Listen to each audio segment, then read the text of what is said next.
When we first opened Kulani, I remember that, and I don't know how many of you were at the Kulani opening. It was, it was, what's one significant of the Kalani opening, in a state of only 1.4 million people, we have 2 Youth Challenge programs. There are large states that have no Youth Challenge programs or only one. And the people in Washington, D.C. understand how important it is for us in the state of Hawaii to have this program here.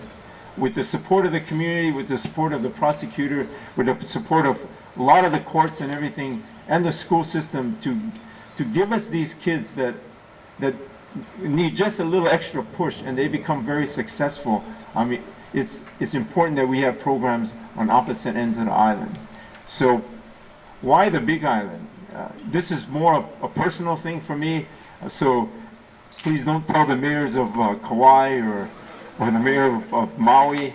But for me personally, my career has been flying amongst these islands for 30 some odd years with Aloha Airlines. And my wife and I always felt very home here in Hilo. So when we opened this Youth Challenge program on the Big Island, what better place for it to be than the home of where our king was born, on this Big Island. So I think when the kids come here, some of these kids don't feel their place in the school. But I think on Oahu, some don't feel their place on Oahu because Oahu still is not a rural town, it's more a big city.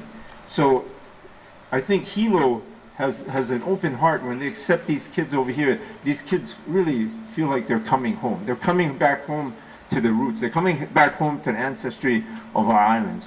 So for myself and my wife, in all the years that we've traveled across the islands, when we want to take a vacation, we normally will come to the Big Island because the Big Island feels like home for us, even though we were born and raised on Oahu.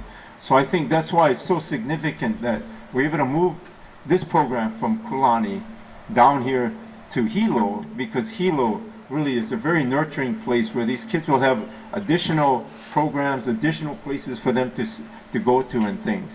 And one of the things that we found out after doing a lot of data and researching and working with Kamehameha schools is a lot of our kids have Hawaiian ancestry.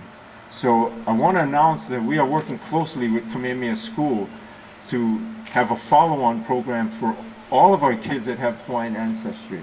I mean, it's important that we leverage everything in our communities to give these kids not only the 5.5 months of Youth Challenge, but continue to track them and make sure they get jobs and make sure they become very successful people in our communities.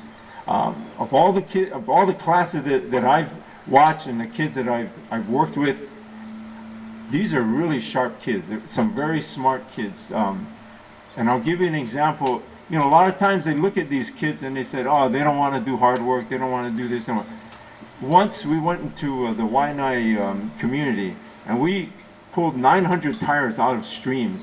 I worked alongside of some of these kids. These kids did not stop.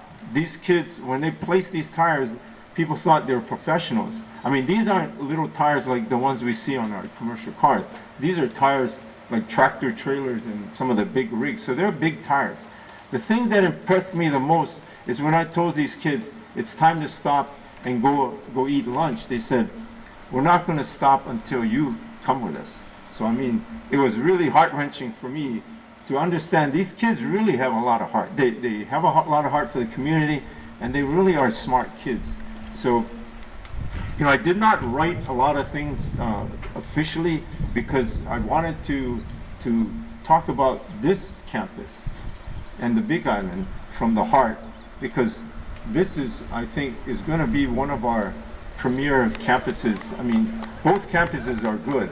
This, hopefully, will be both will be our premier campuses for the rest of the nation, and emulate how we take care of our kids of Hawaiian ancestry using the Kamehameha school system and a follow-on program that we can go forward with.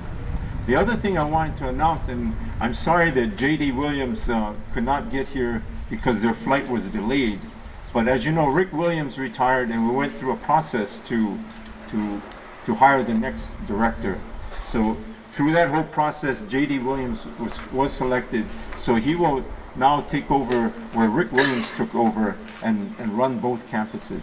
But our goal truly is at one point to have a state director, and both campuses are run by other deputy directors. So a lot of things are going in place right now. Like I was telling you, the Kamehameha School is really on board with us to help all our kids with Hawaiian ancestry to do follow-on programs, even scholarships.